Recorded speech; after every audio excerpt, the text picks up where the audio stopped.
This episode of the Miss Spots podcast is brought to you by Amazon Prime, the amazing service from Amazon that allows you to get free 2-day shipping on nearly every item available on their website, plus access to Amazon Prime Music and Prime Video service with tons of movies and TV shows, including the acclaimed original series Transparent starring Jeffrey Tambor. Now you can get a free 3-month trial of Amazon Prime by going to missspots.com/prime. Plus, if you do that, Amazon's going to throw in a free 3-month trial of HBO on your Prime Video. Nothing else you have to say or do. You get that for free with this trial as well. That way you can catch up on Game of Thrones, Westworld, or you can watch anything from HBO's amazing back catalog, like The Sopranos, The Wire. It's all there for you. After your trial, you can pay just $99 for the entire year of Prime. Trust me, that sounds like a lot, but as a Prime member myself, that money more than pays for itself in just 2-day shipping after just a couple of months. So head over to missspots.com/prime right now and try Amazon Prime for free for 3 months and join what practically everyone should be a part of, Amazon Prime.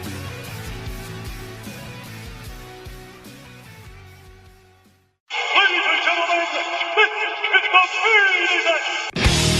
It's time to play the game. Time to play the game!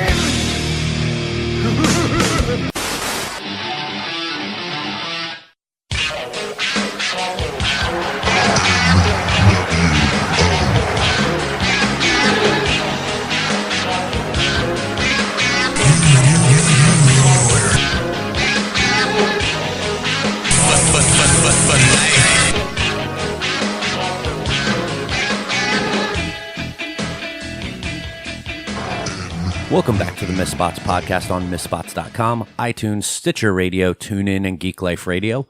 My name is Mike, and with me, as always, is the Tucker Knight to my Otis Dozovic. Here's Kevin. This is a fun fact. Otis Dozovic is 5'10" and 330 pounds. Jesus. He's the most bizarre-looking man I think I've ever seen. He is a shape. He is his own particular shape. I love the fact that the NXT crowd has gotten behind those guys to a certain degree because it's just such an interesting tag team to put together. It's kind of a throwback. Honestly, I think, and this is not to try to build up the ego of some of the NXT crowd, the NXT crowd's pretty welcoming to most people. They give a lot of people, they give them a chance for sure. Yes, they certainly do give people chances. They don't just write them off. Yeah. But 5'10", 330, I'm 5'9". He is roughly 2 of me. Yeah. I mean, it's ridiculous. That is the way genetics work sometimes. All right, so we have Raw and Smackdown to go over with you today. We also have a top 5 that we're going to give you tonight as well. Just in case, I am battling a weird cough, so hopefully that doesn't show through in here. But if it does, bear with me. But why don't we kick things off with Monday Night Raw, Kevin? So Monday Night Raw always starts with a promo. So Monday Night Raw started with a promo. I believe it's like written into some kind of Vince McMahon 10 Commandments type thing. Oh, there's definitely slabs of stone that is engraved in. Carved into. This was the opening segment was all to set up the main event, which was going to end up being Finn, Anderson, and Gallows against the faux Shield, as I like to call them, Seth Rollins, Roman Reigns, and Jason Jordan. Jason Jordan interrupted Roman Reigns tried to do the Shield fist bump, all that kind of stuff. I will give the WWE a lot of credit for one thing. They go all in with finding anyone who's getting booed by the crowd to try to get them to interact with Roman Reigns. We saw this with Sheamus. You see it with a guy. If you are getting booed, find a way to get over as a heel in some way, shape, or form. It doesn't mean good heat. It can just be any kind of heat whatsoever, and they will throw you in a ring with Roman Reigns because that way he will look more popular by comparison.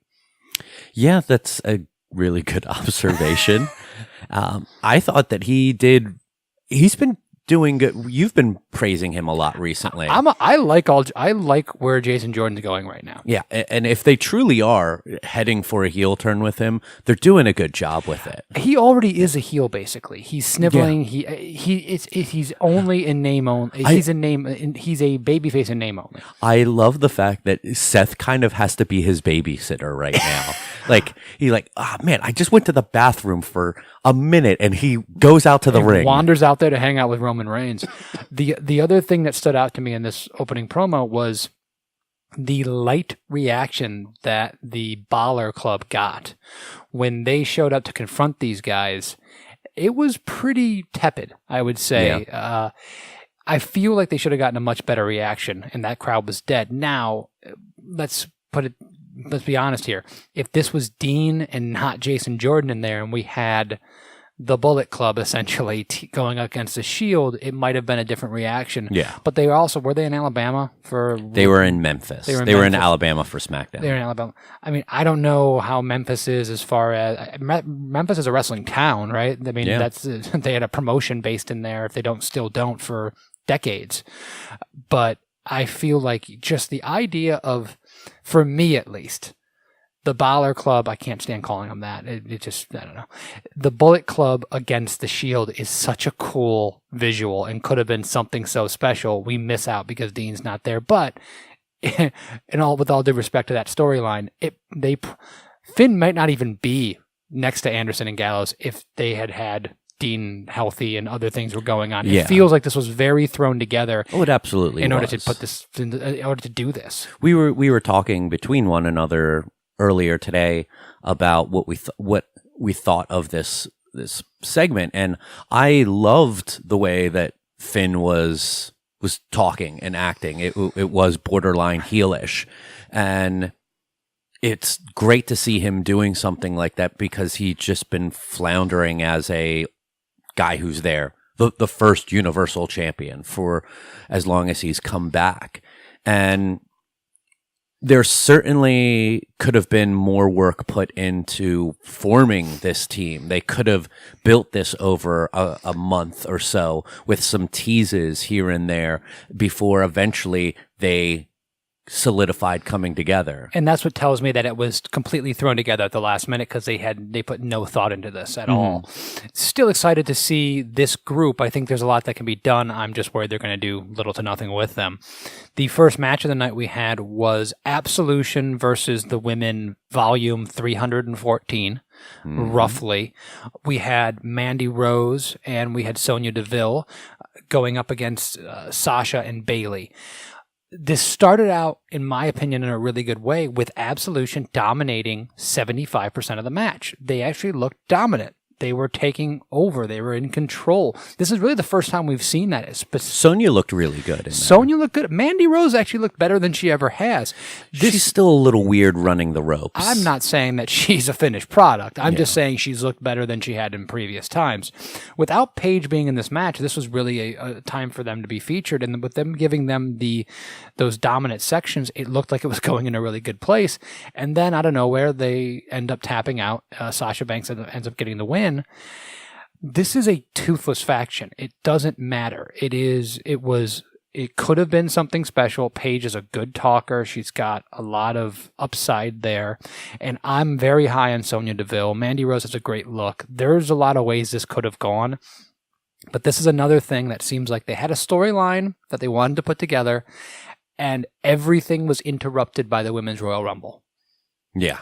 Like they had this thing that they were going to try to do, them against the world. Now the Women's Royal Rumble, they dropped the Absolution storyline with Asuka. That's just doesn't exist anymore. And it just in general, it seems like they have no direction here. So yeah, I'm not a big fan of where this is going. Yeah, it's a shame to see, and they continue with the mirroring on the other show that we'll talk about in a little while. But yeah, they are really dropping the ball here. I will also say that I mentioned this during the match that Sonya Deville actually had her hair down to start the match, and I made a joke that you made on Twitter about, I guess she's not putting her hair up and squaring up anymore, which she actually did in the middle of the match. Yes. It was a little awkward, and I see what they're trying to do. They're trying to get that catchphrase in there, but one of the things about Sonya Deville that I love was she didn't look like every other women's wrestler. And when she comes out there with her hair down and trying to look as beautiful as possible, that's exactly what it does. Yeah. And she had that MMA feel. That's not how Ronda Rousey fought matches. It's a mistake to try to make everyone look the same and try to go through maximum sex appeal. And I'm afraid they're going to do the exact same thing with her, which is a huge mistake. Yeah. And I liked seeing her do it mid-match, although she was kind of fumbling around with a hair tie. Well, it's kind of weird. It is. But hopefully they at least push. I don't know. I feel like they already have way underdeveloped anything with anybody but Paige in that group already. So I feel like they've already missed a boat there. The Goldust and Cedric Alexander unlikely pairing. Okay, Goldust has been on a lot of unlikely duos over time. But Booker T, R-Truth, Cedric Alexander. Are they really just putting Goldust in there because he's another African-American wrestler? Is that like the worst thing to say? It just seems very bizarre to me. I don't know. It seems very strange to me. It is. This is one of those things that I just don't even want to bother questioning WWE on, because I feel like it's almost like a conspiracy theory. You can just keep on going further and further down this rabbit hole and you'll drive yourself insane. It just, to me on the outside looking in, seems oddly racist. It just seems like, well, R-Truth, Booker T, and he always did the dome with Cedric. It just on the surface, I'm not making any allegations. It's peculiar. Let's just put it that way. He's teaming up with Alicia Fox for the mixed match challenge too. I guess, man. This whole thing from the week before was bizarre, and I have no problem who Goldust teams with. It's just a little bizarre. Mm-hmm. But Goldust himself is a little bizarre, I guess. I'm glad he's being featured in some way. I still think that Dustin Rhodes has something to give. We've been talking about this for months and years, and would like to see him before he retires. This is probably his last year or so in the business. I'd like to see him be featured a little more than what he is and actually get some in-ring work and maybe get in a feud would be nice. Woken Matt Hardy. He got a new entrance music. Right, It's a very classical music piece with him screaming about deleting and all this fun stuff. But the Tron was the Hardy Boys. Was the Hardy Boys.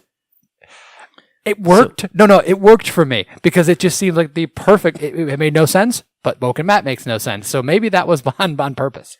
They could have just very easily taken the mosaicked Matt Hardy laughing and plastered that all over the Tron, and that would have fit just fine. Yeah, it was strange. It's like, we don't have all the Woken Matt Hardy graphics done yet. All right, just throw picture in picture in picture of him laughing. On the screen. It was weird. You already have it. He had a match with Hawkins. We got a little mention of his losing streak. He now has a T-shirt apparently that represents his losing streak. Which do they update that one every single match? I don't know. These are the hard hitting questions that we need to find out.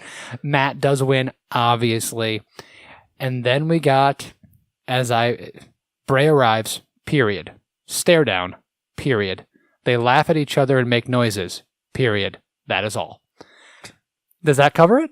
That does.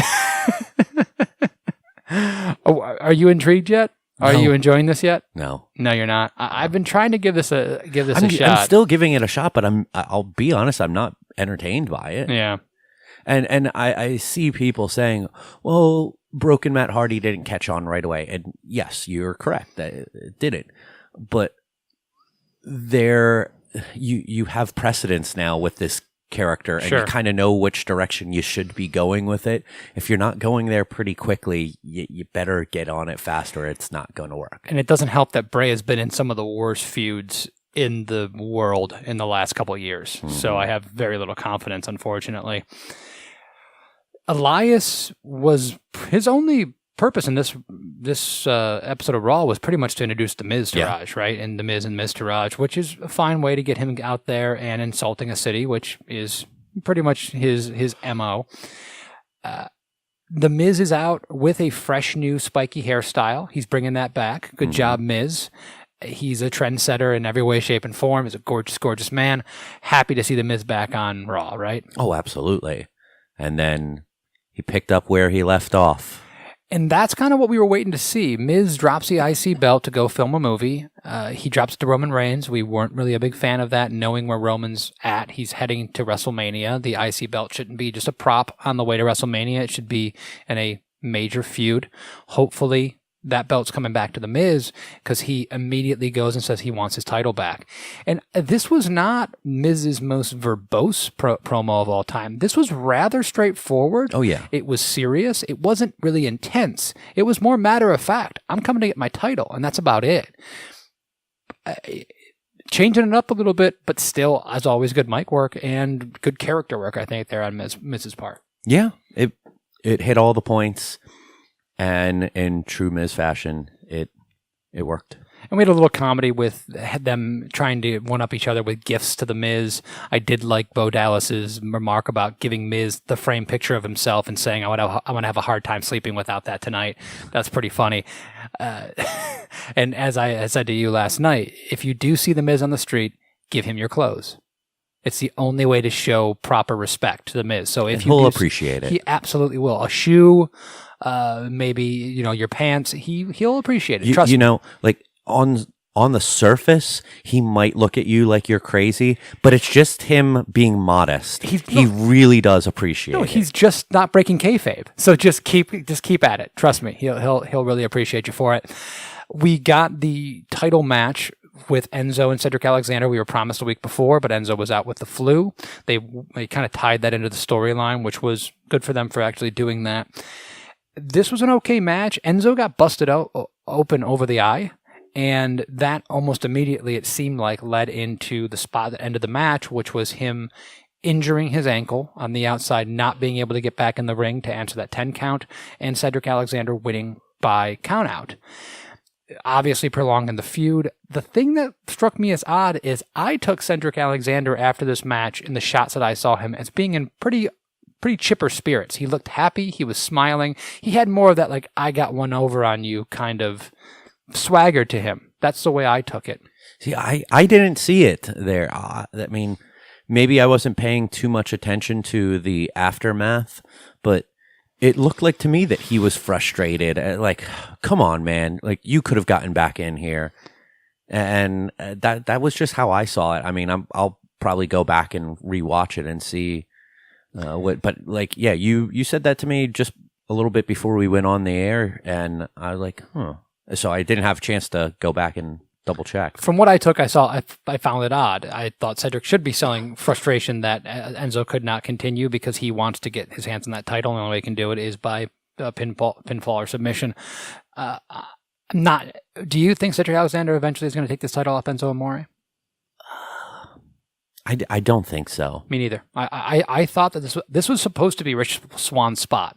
Yeah. And, from what I had read and what the momentum looked like going forward, Alexander was eliminated from the tournament, right, for the number one contender. Yes. Had to get back into it.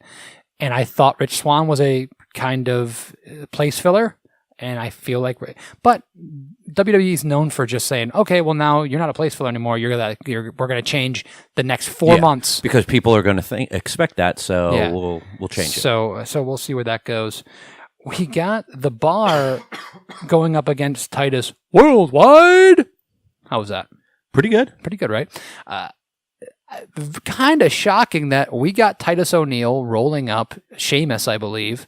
Yeah. With Cesaro on the outside, kind of held up with Apollo Crews. Apollo hit Cesaro with a moonsault to the outside. And like flipping out of a brogue kick, too. It was a pretty cool spot. And Titus Worldwide wins this match against the team that's going to go up against the world champs, the tag champs, at the next pay-per-view. Odd, to say the least. Yeah, is this more of a Jordan and Seth can make fun of them for that and prolong that feud, or is this a 2-week mini feud with these guys? It could be the making fun of it, which I didn't even think of, but you make a great point because that's how baby faces are. Baby faces make fun of people, right? In WWE today. maybe it could be used as a way to get Cesaro and Sheamus more aggressive. Maybe next week they'll have a rematch and they'll just destroy them, like let out a whole lot of frustration. And it would be a pretty good way to get them. They've lost some momentum with this hot potato in the title we've seen, and just the way they've been booked with a thrown together tag team. Yeah. Jordan and Seth do not seem like a tag team, and I think that the whole storyline is kind of hurt because of it. The Strange Bedfellows thing, it doesn't work every time, and I think there's some good parts to it, but the stuff around Roman and the Shield and Jordan and Seth relationship is somewhat interesting, but them against the Bar isn't very interesting to me for whatever reason. Mm-hmm. So I'm really hoping that they can drop those titles back to the Bar and we can go to get some good tag team wrestling again. Second week in a row, no Dash and Dawson. yeah, They made their return and then haven't been on TV. Not a good sign for them. no, it's not. Not a good sign for them at all. We're really hoping that that's going to be changed soon. The Paul Heyman promo. This was textbook Paul Heyman. I'm starting to get pretty bored with Brock Lesnar. How about you? Yeah, I thought this promo was better than the week before's, but yeah, it's because we know that Brock's not going to get uber physical with anyone. It's becoming the same old song and dance. Well, we've heard a variation of this promo so many times, and Paul does a great job of changing it up and trying to sound like it's different, but at the end of the day, it's the same thing.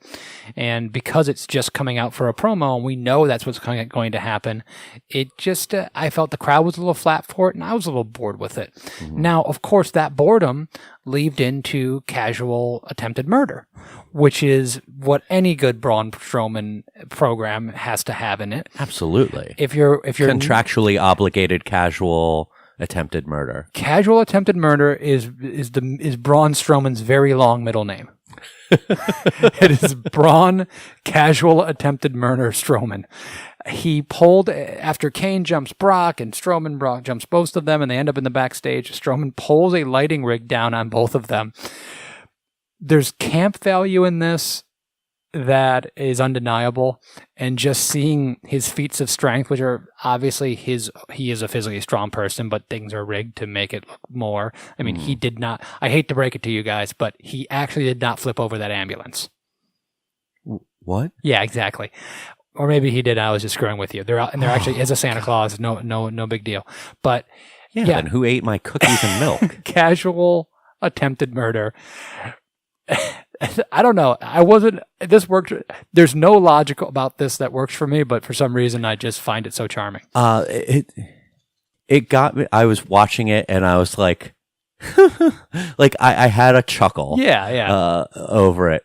I did not enjoy it as much as the ambulance, or even as much as him arising out of the garbage from a garbage truck, which was I absolutely adored that segment.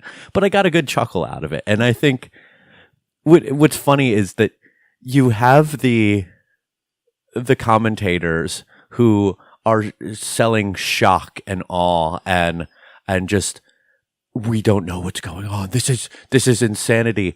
Where I really think that segments like that are meant to make a good bunch of people laugh. And that's one of the things that might be a problem, is that it's supposed to be dangerous and it does elicit a chuckle. Yeah. So maybe that is a problem underlying and all of that.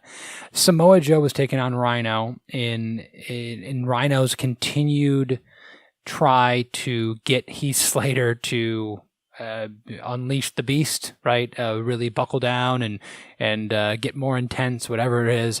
And it hasn't worked out good for them so far. And, God help him, it didn't work out for him good this time. Samoa Joe ends up tapping out Rhino. After the match, we got a good in-ring promo from Samoa Joe. He calls out Roman, says he'll eventually be there when Roman Reigns falls. I like the fact that he left that thread hanging. But the big story here is he mentioned John Cena's name more than once. Yeah. And said that he's the first guy he's going to throw out of the Royal Rumble match. Trying to set up Cena and Joe could be a really good promo. Could be a really good program, right?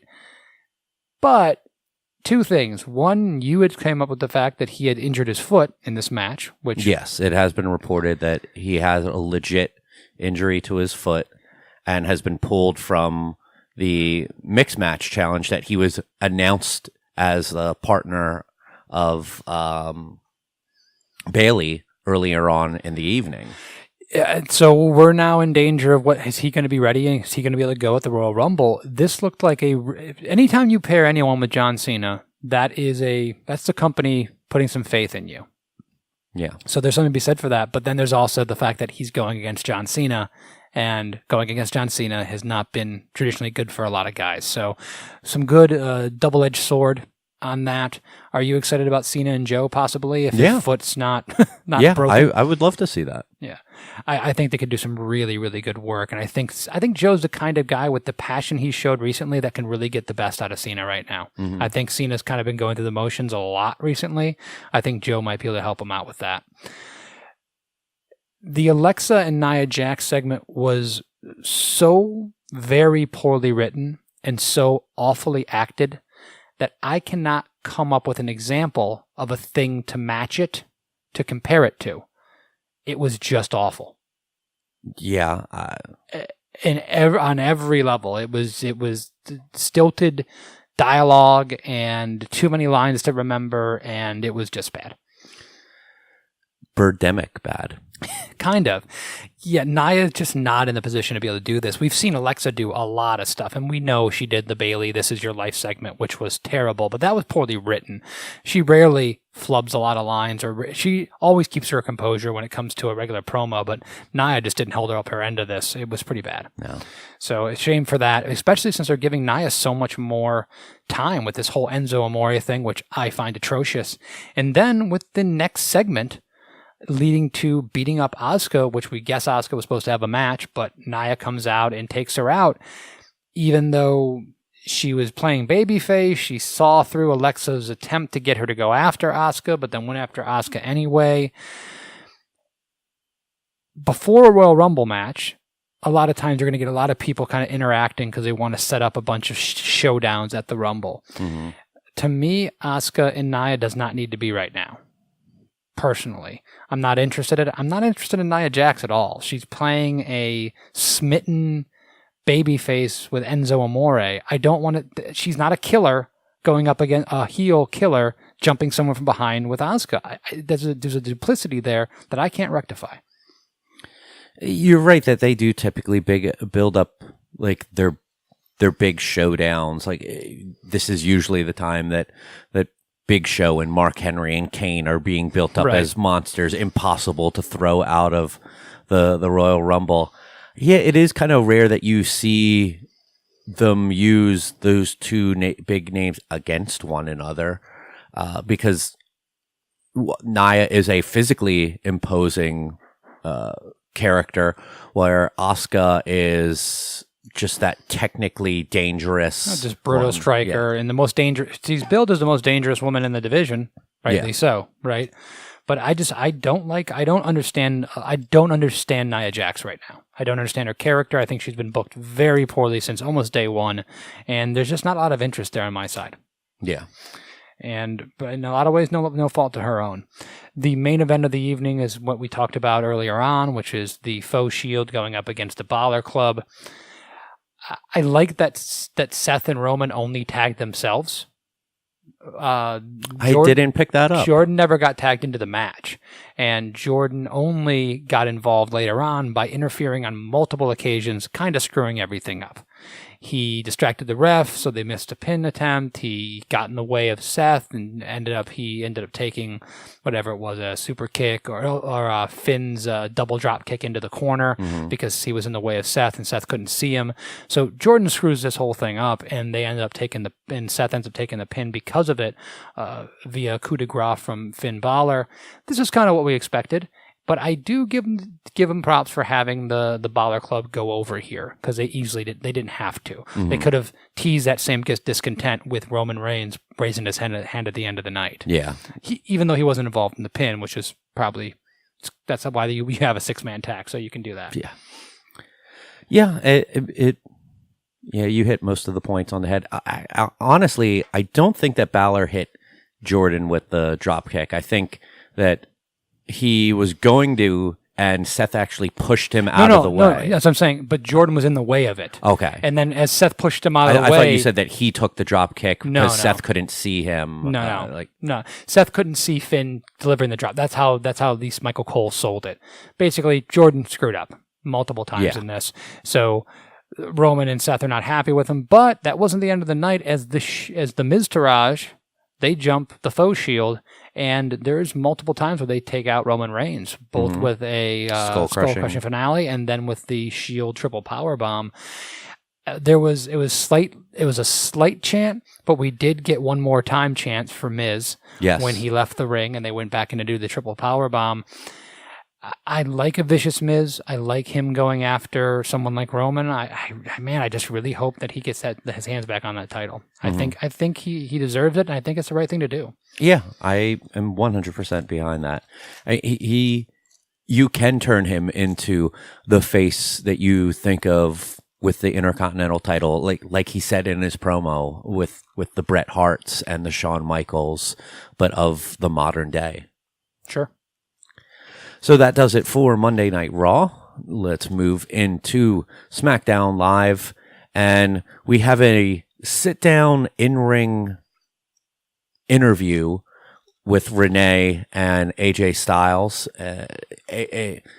AJ talks a little bit about facing two guys in a handicap match for his title at the Rumble, but kind of ignores some of Renee's questioning for a little bit, and she calls him out on that. Eventually, Sammy and KO come out, and they talk up themselves.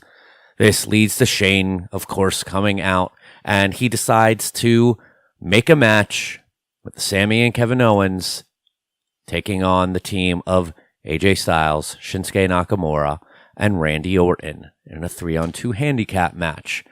The more that this goes on, the more I get disgusted seeing Nakamura as just this filler person in a feud that he's not even a part of. He's just an extra babyface. He's an extra babyface they can call when they need him.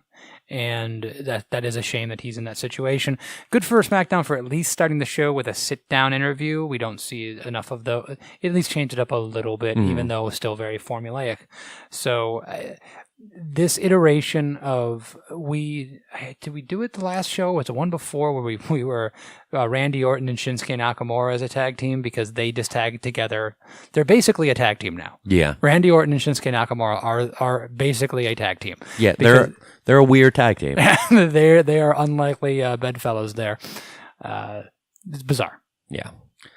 Our first match of the night is Ruby Rose taking on the Ruby Riott. Yes. Ruby Riott taking on the returning Becky Lynch. And pretty much in parallel universe fashion, the woman of the new faction loses, tapping out to Becky's disarmor. Again, this women's faction is made to look weak. They have had two women's factions that have a identical feel to them debut one night apart and follow exactly parallel storylines almost to a T. And neither one of them has gotten over. Shocking. Yeah. At least try something different with one of them, or maybe try not doing the same thing on both shows. It's the fact that you have debuting people who have been so inconsequential to anything. It does not bode well for them going forward. No. We then had we had before that the Ascension taking on the Bludgeon Brothers, and they showed a little preview from the Fashion Files that pretty much Breezango weren't going to have the Ascension's back. They had their own match that they had to worry about, so good luck to that. Ascension lose very quickly. Okay. This is just a continued domination of the Bludgeon Brothers. I believe this is leading towards a 2-on-4 match at some point, and we will still see that. I am very confident of that. Yeah, you're probably right on that. But was I wrong in the fact that the Bludgeon Brothers were at one point Bludgeon Brothers? No, the? It seems to alternate. Okay. From week to week. week. Because I feel like they started out, they had a the, then they lost the, and they lost their first names. Now they've gained the back. Is one of them going to get a first name next week? Possibly. Okay. And it won't even be one of their original ones. It's going to be like... Steve. Exactly. Steve Harper and Rowan. Then we had the final match of the first round of the U.S. title tournament. Zack Ryder taking on former partner Mojo Rawley, with Bobby Roode sitting ringside watching because he is going to take on the winner of that match. Mojo wins, what we expected, and then we get an odd little stare down between Mojo and Bobby Roode. Bobby Roode does his pose, and Mojo has new music, but still has a very lame entrance that requires him to smack the stage, get into a 3-point stance, and briskly walk to the stage. Sprint-ish. I can't call that a sprint. Like, Santino's power walk is faster than that. We knew this was coming. We knew that Zack Ryder was not going over here. I believe this has to put their feud, if it is still considered that, to bed. We know what I would have liked to see from Bobby Roode. Bobby Roode has been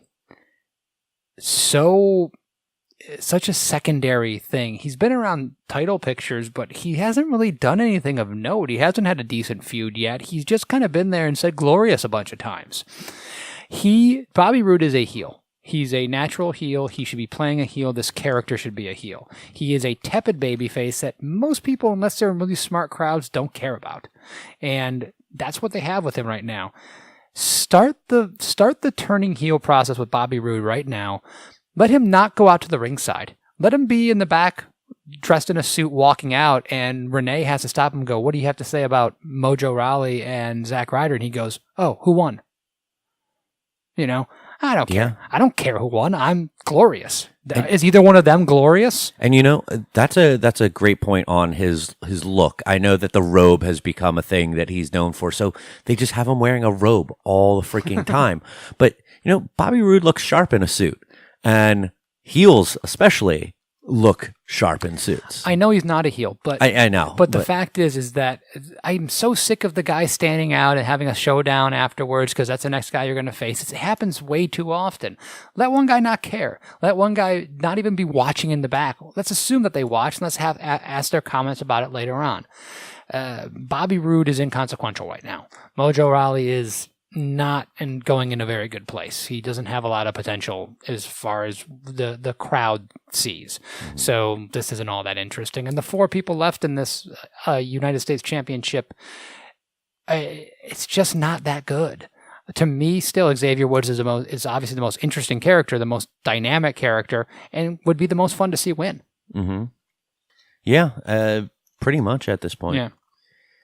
We got Shelton Benjamin and Chad Gable out to demand justice for the result of the tag team title match from the week before. I thought pretty good promo from them.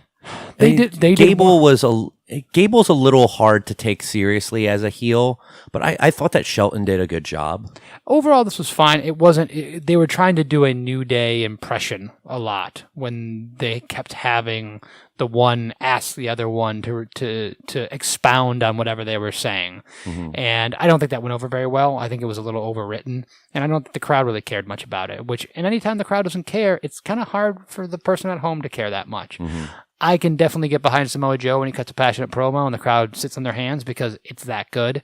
This wasn't good enough to override the fact that the crowd was tepid. Okay. In my opinion. Well, Brian came out and he tries to explain things, but doesn't really do a very good job saying that the referee's decision is final, and Benjamin calls him on that. Like, well, then why was the decision overturned? And then decides, all right, well, Rematch at the Royal Rumble, best 2 out of 3 falls. Now, I love a 2 out of 3 falls match. Yes, and as do I, especially tag teams. Yeah, and I think that these are 2 teams that can do a great one. So I'm happy to see this. I'm looking forward to it. Mm-hmm. Typically, I leave out the backstage stuff, but we did have AJ and Randy talking about being on the same page. Randy, of course, teasing that, well, I'm on the same page with you tonight, but come the Royal Rumble, when I win, I'm going to face you at WrestleMania and win the title. And then we got Nakamura come in, kind of be a little weird, too sweeted the belt. At least that's what it looked like to us. Yeah. And just said, good talk. And I mean, short and sweet is what you should be doing with Nakamura. Yeah. So I guess that's good. That's fine. And we get the team of Rusev and Aiden English taking on Breezango. Is their team name Rusev Day? I believe it is. Because I heard them referred to as that, and I find it both... On the graphics they showed earlier in the night, that it said Rusev Day versus Breezango. Okay, awesome. It's not just a day of the year anymore. It is actually a group of people. Wonderful. Breezango pick up the win here after a little bit of distraction stuff from Breeze, and Fandango is able to get the roll up. And Breezango they went from being lightning in a bottle with their backstage segments, and kind of a springboard could have gone into a real serious push as a tag team. They completely missed the boat on that. They then were devalued with bad comedy segments to no segments at all. And now the rising stars and Rusev Day that the crowd has gotten behind, just like they got behind Breezango 3 months ago, they're now going over them. Maybe it's part of a bigger plan. We'll see. Wait and see. But man, if they just continue to miss the boat on some of these guys, and I don't see why. Let Rusev Day go over. Let them get some momentum. Turn them babyface. Do something and capitalize on when you have the crowd's attention. Capitalize on it, for crying out loud. And after the match, they cut to Brian backstage watching it, and he says, Breezango really connects with the crowd. No, who really connects with the crowd? Rusev and Aiden. They were chanting Rusev Day.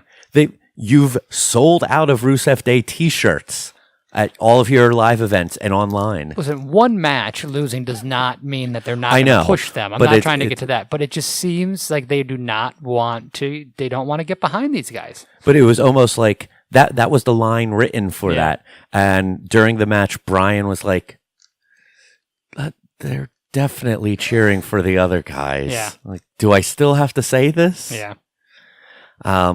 But we did get Shane and Brian interacting because they're not on the same page and blah, blah, blah. Who cares? Then we get the main event, the handicap match, and this is overbooked. We had KO and Sammy try to bail on the match to get counted out, and Shane comes out and stops that and makes the match no count out. Then later on, KO and Sammy get themselves DQ'd. Shane comes out and restarts the match as anything goes. And of course, this leads to Sammy and KO getting destroyed. Sammy taking the brunt of it. Kinshasa, babyfaces win. Fiend. Do they think that if Shane McMahon doesn't come out to his music that people won't know who he is? Yes. Do they think that if he just comes out on the stage and goes, hold it, hold it, hold it, they're going to go, who is that, Finn Balor? Who's that guy? Is that Vince? Do they really think that the crowd is that, can't understand it? Yes. Why does everyone have to come out to their music every time? I understand matches, obviously, and you know what? I do. There's something to music hitting sometimes during a match and a run-in, even though I prefer it happen very rarely. I like the suspense of seeing a guy run in and not have his music hit. I think run-ins are the worst time to do it because it's like I'm running through Gorilla. Hey, hit my music. I know your music right away. No, logically it's ridiculous, and I would be fine with banning it altogether. But there are certain times when you think about Stone Cold and that glass breaking. When someone's got a really hot theme, there's some nostalgic reasons to think that's a good thing. But he came out twice during the match, or at the end of the match, both times to his music. We heard his theme song 3 times It's tonight. just unnecessary. Yeah. Just have the guy go out there. If you want to talk about this cookie cutter show that always looks the same, sounds the same, is shot the same, for the love of God, stop doing that. Do something a little bit different. Try. Early on, they said they were going to make Smackdown a different kind of show. They started shooting with different camera angles. This is the exact same show as Monday Night Raw in every way, shape, or form. Yeah. Do something different. Anyway. Well, that did it for SmackDown Live.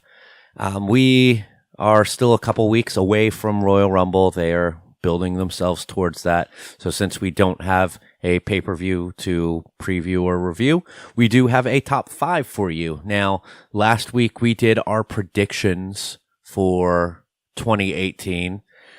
This week we're going to give you our top 5 things we want to see in 2018. These aren't necessarily predictions that we think are going to happen, but just us as fans, what we would like to see. So, Kevin, why don't you go ahead and start us off? So the first thing that I'm going to go with for my first thing in the top 5 is I want to see 2 people, or actually 2 groups of, let's just put it, there's a few people I want to see go away and not be around anymore. The McMahons and Brock Lesnar. Brock Lesnar, not because Brock Lesnar's not a beast and can't put on good matches, but just his presence at the top of the card and not being around has been a hindrance. And it's time to build new stars. Brock can come back in a year or so maybe and do a program with somebody else, put somebody over or something. But it is time to go. Paul Heyman's promos are starting to be repetitive, and it's like I said, it's time. And then obviously in the McMahon families, I'm looking you in the eye. I think we're in the same page there. Absolutely. It's time for them to go away for a while. It's time to have somebody else run the show, or you know what? Not run the show. Just have the matches booked. Just do that. Don't have an authority figure on every episode. Do one every 4 when it's actually necessary to do it. I was so tired of them, and that's just a couple people that I would like to see not around for the duration or most of 2018. I'm with you there. I would like to see Bray go away for a short period of time and then come back as a refocused, restructured babyface that has good writing behind him and is able to win feuds, actually get across to the crowd. And we've talked about, you specifically, about the potential of a really good babyface that you could have in Bray Wyatt, and it's there. If you ever thought that, Undertaker could never work as a babyface, and now he's one of the most beloved babyfaces of all time, and he was a monster heel when he first came in. So it can be done, and you have that weird, dark character sort of there that you sort of have some molds that you can work with on that. Mick Foley. Yeah. Mick Foley, it's not, Undertaker is not the best correlate because I don't think Bray will ever be, there may never be another Undertaker. Mm-hmm. Everyone always says Undertaker, but I think it's a cross between Undertaker and Mick Foley. I think it's Mankind and Undertaker. I think he's more of that wins a title once or twice, not the guy, not the main event, but beloved and over. Mm-hmm. And I think that Bray could get there. So I agree with you 100% on that. Mm-hmm.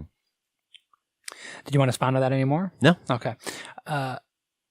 Women's storylines, feuds, actual storylines from the WWE. You can jump up and down all you want and talk about making history and the women's revolution and all this stuff. But what you put on television is devaluing all the women that have sacrificed and put their bodies through this and broken all those glass ceilings by cramming the roster full of unused women, taking the new one, the people that are now debuting, and making them look like afterthoughts and jokes, then not even featuring the women that have been on the show forever, never putting them in real storylines with one another, never having real money feuds and anything that can actually really pay off with anything, and specifically never having more than one feud going on at any time in the women's division. There's nothing revolutionary about this. We have much, much improved talent than we had 15 years ago. We have incredible athletes that can captivate audiences and get over on their own merits. What we're not giving them is anything to chew on of any substance. They're getting the same bullshit kind of storylines that they were getting 15 years ago. They're treated like afterthoughts and storylines. And once again, you talk about the revolution, you talk about history, but it's hollow. It's hollow in so many ways when they're not actually featured in the right way. Yeah, you're right. There's no better time, truly, to be a women's wrestler than right now when it comes to skill set. I think, and that's not to take anything away from great women's wrestlers from the past, but I think that we really have some of the best physically gifted women's wrestlers of all time right now, and they're being wasted at points with just terrible, illogical storytelling, dumb storytelling. It's a shame, and yeah, it is something that can be easily righted. And with that, I'll jump right into my next one, and I want to see a complete reboot of Bayley so that she can hopefully be corrected to where she should have been when she came up to the main roster. This was a woman who we all said, there's no way you can screw up Bayley. She's so simple. She's so easy to write for. And she has that charisma and character that automatically gets her over with everyone. Men, women, children. And they screwed it up. Something we didn't think could happen. They screwed her up. And they keep on digging that ditch for her deeper and deeper and deeper. And it's at no fault of her. She's doing what she's told to do. I still think that you have the potential to save her. Sure. And she can make a lot of money for that company when treated right. I just think that needs big focus. I couldn't agree with you more on that one. This is a pretty big one. I want NXT to replace Smackdown as a brand, as the second brand. Now, this will require a huge main roster purge and assimilating much of the Smackdown locker room into NXT in some way, shape, or form. But what I mean by an NXT, I mean by getting rid of, trimming a lot of the fat on the main roster, focusing on the younger guys on that show, and bringing some people that have not worked on the main roster that still have a lot of value into that show and really making it the land of opportunity. Really making that something that's special, unique, looks different, shot different, storylines that have cohesion, that go from week to week, month to month, that pay off in long-term booking, and to see what that would actually look like with a lot more eyes on it. And I think they would be pleasantly surprised by the amount of more engagement you would get with the larger fan base. I still think it could work. It will never happen. I think that's a huge pipe dream. No, I've got pipe dreams I don't think anything I've mentioned so far is going to happen, by the way. But this is my top 5 of the things that I want. Mm-hmm. But I do think there's just so much potential with an NXT style show. And if they could ever make SmackDown film or shot like NXT and work like NXT, then we wouldn't need to do that. But for right now, that's where all the interest is. That's where the money feuds I'm watching. That's where all my, that's when we do our end of the year awards. We have to fight ourselves to not give everything to NXT because they just have better matches, better storylines. If NXT started being like in bigger arenas and on television like that, then the fingerprints of McMahon and Dunn would end up having to be all over them. Of course. Instead of the production team that they have for that. Of course. Next for me is I don't want to see, and this is actually something I don't want to see in 2018, but I do not want to see an Undertaker match at WrestleMania, nor do I want to see an Undertaker match anywhere else in 2018. I think that they should end Undertaker truly at last Mania.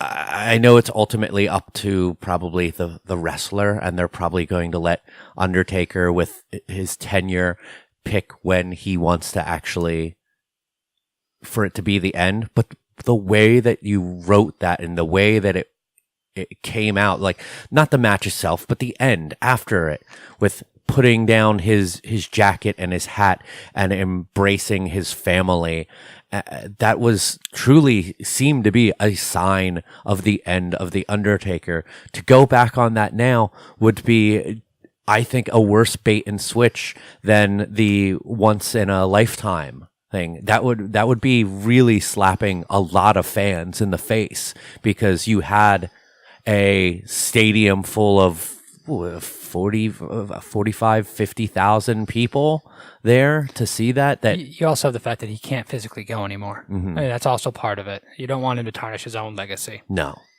I think keep them hung up there. Yeah, I do agree with you on that. I new stars. We need to build the next generation, and it doesn't help having Undertaker on that card, quite honestly. Another pipe dream that's not going to happen. I want to see, and I'm going to say this again, I know it's not the Bullet Club. The Bullet Club, not the Balor Club. I know it's the Balor Club. I want something better than Balor Club. Let's put it that way. Come up with a new name. Balor Club sounds silly to me. It sounds like a fan club that we have started for Finn Balor, not a group of guys that are going to kick somebody's ass. So I want a Bullet Club stable with Finn, with Anderson and Gallows, and with other guys on SmackDown as a cross-promotional team wreaking havoc on WWE. I want to see that, and I want to see that with Kenny Omega. I want to see him in the WWE on SmackDown. I want to see them running the show. A updated version of the NWO, not the NWO, keeping things lean, finding new the Bullet Club is an updated version of the NWO. Right, but not rehashing old ground, finding new and interesting ways to do this. We have not seen this kind of invasion faction in a very long time. And I think it's time. And I think you have the talent, and you have the ability, and you have the track record, and a previous organization who have done so mega bucks with it. It's a perfect storyline. It's a great storyline if you get rid of all this authority nonsense, to have a truly dominant faction willing to lay claim to both shows and do what they want for a little while. I think, and then when they're beaten, when they're defeated, when they implode from the inside, you have just so many feuds that can come out of it, so many storylines. So that's another thing that won't happen, but it's still something I'd like to see. Yeah, especially because Omega's under contract. Oh yeah. Next for me is, I want to see AJ versus Nakamura for the title at WrestleMania. I don't think that this is a difficult one to imagine. Nakamura wins the title at Royal Rumble, faces AJ. We get a fantastic match. It's probably not going to be the big match, because we know what that's going to probably be. But the work rate fans, the indie fans, the fans who are in it to win it, they're going to love to see this match, see this feud. And the last time AJ and Nakamura fought in New Japan, I thought it was a fantastic match, and I think that they could top that. The hope there would be that Nakamura would be so over there, would do so well that he'd walk back through the curtain, and they would finally see what we see in him.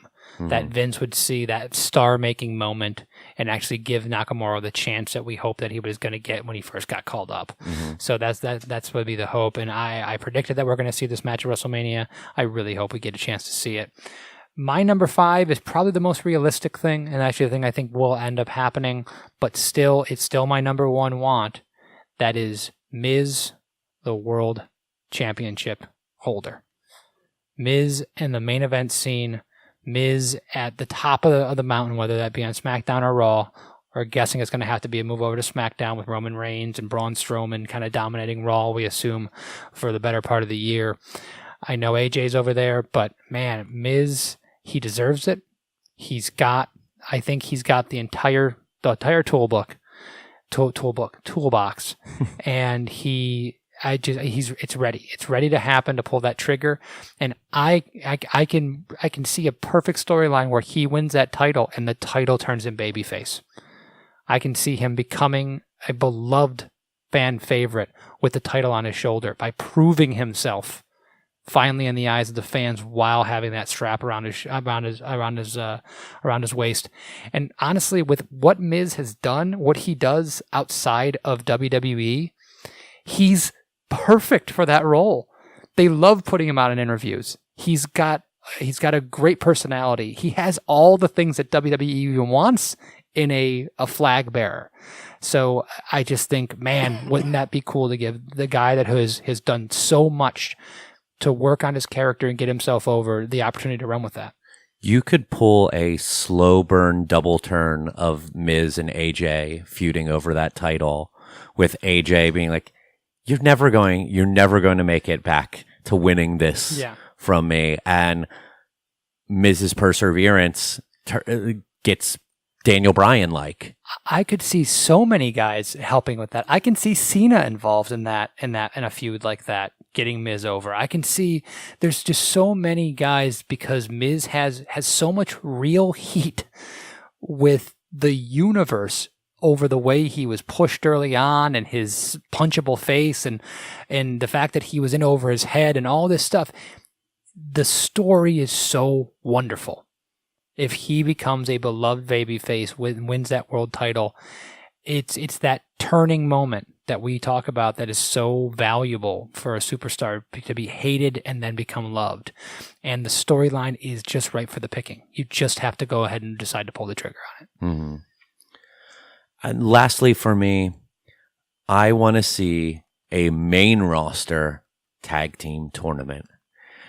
It's no secret that we love tournaments, and that is an aspect of NXT that we love, that they have an annual tag team tournament in place. They make tournaments to create number one contenders for things, or for vacant titles.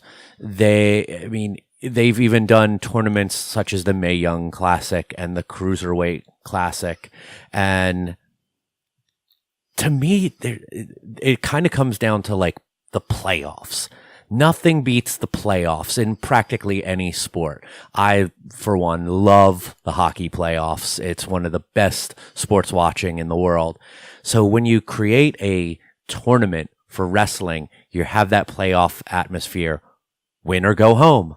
It ups the stakes. It creates tension. You create stories for every match of every round, all built around winning a tournament. And then this could lead towards a title shot for someone. Or you could put the champions in too, and you just have it be a yearly award, kind of like the Andre the Giant thing. But this means something more. I think that you can do it. It's a way to get tag teams all involved and have multiple matches on, and get people that we don't typically see on television on there, and have a story told with them. The Finn Balor versus Samoa Joe feud over the NXT World Title was all started by the Dusty Rhodes Tag Team Tournament. Yeah. And that was a great feud, right? Mm-hmm. That's the kind of things that can happen. You start storylines. You find a reason to actually have guys feuding with one another, and it's just presented to you. You don't have to concoct something with a backstage segment. Let me ask you another question about this, Mike. So in your tag team tournament, would heels fight heels sometimes and babyfaces fight babyfaces? Yeah. Yeah, you know why you do that? Because it's not predictable. Yeah. If Mojo Rawley versus Zack Ryder, who's going to win that? Had to be Mojo, right? Because Bobby Roode is the guy who's going to fight in the next round. Who's going to win this? Well, it has to be the heel, because he has to face the babyface.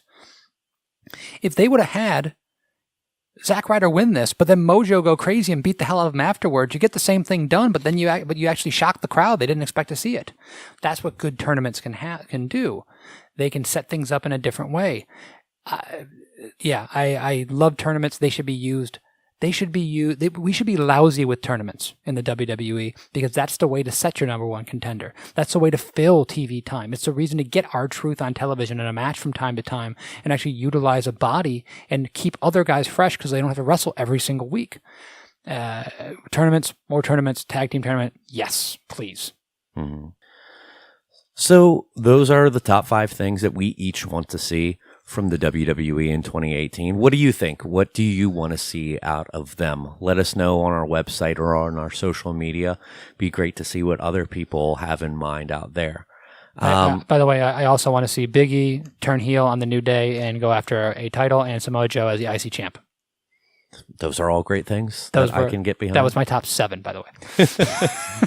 Well, I just had too many. Way to be different, Kevin.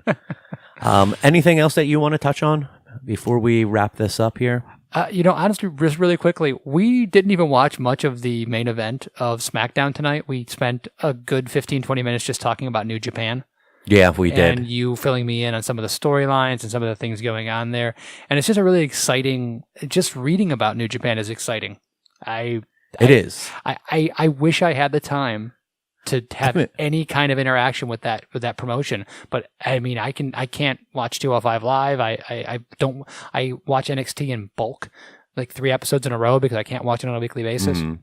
I feel bad that I can't get into that program. I'm going to try to find the video that I watched. Like I said, it was probably about 10 minutes, but it really brought you up to what Naito is all about. Yeah. And I felt like, all right, I understand this. But so much of what we were talking about, whether it be Naito or the stuff you were talking about with you watching some of the stuff with Chris Jericho and Kenny Omega and everything about Okada, it just seems that they have tight storytelling and they know how to do it right. Mm-hmm. Man, there's a lot that WWE can learn from that.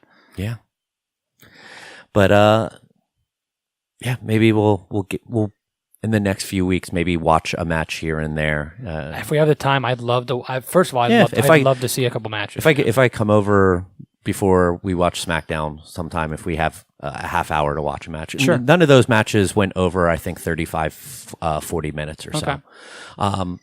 But thanks everyone again for joining us here.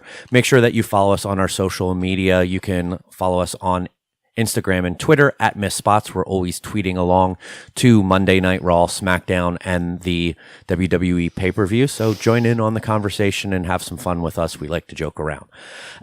Like us on Facebook, facebook.com/MissSpots. You can listen to this podcast in one of many different wonderful fashions, whichever is convenient for you, whether that be our website, MissSpotsPodcast.com, or simply MissSpots.com. We're also available on iTunes, Stitcher Radio, Google Play Music, TuneIn, Overcast, Podcast Addict, practically any service that allows streaming for podcasts. We are available on it, so you can subscribe to us and get the new episodes delivered to the device of your choice every Thursday, free of charge. You can also listen to us every Friday night on Geek Life Radio, geekliferadio.com at 8 p.m. Eastern, 7 p.m. Central. For Kevin, my name's Mike. We'll catch you next week. Good night. Good wrestling.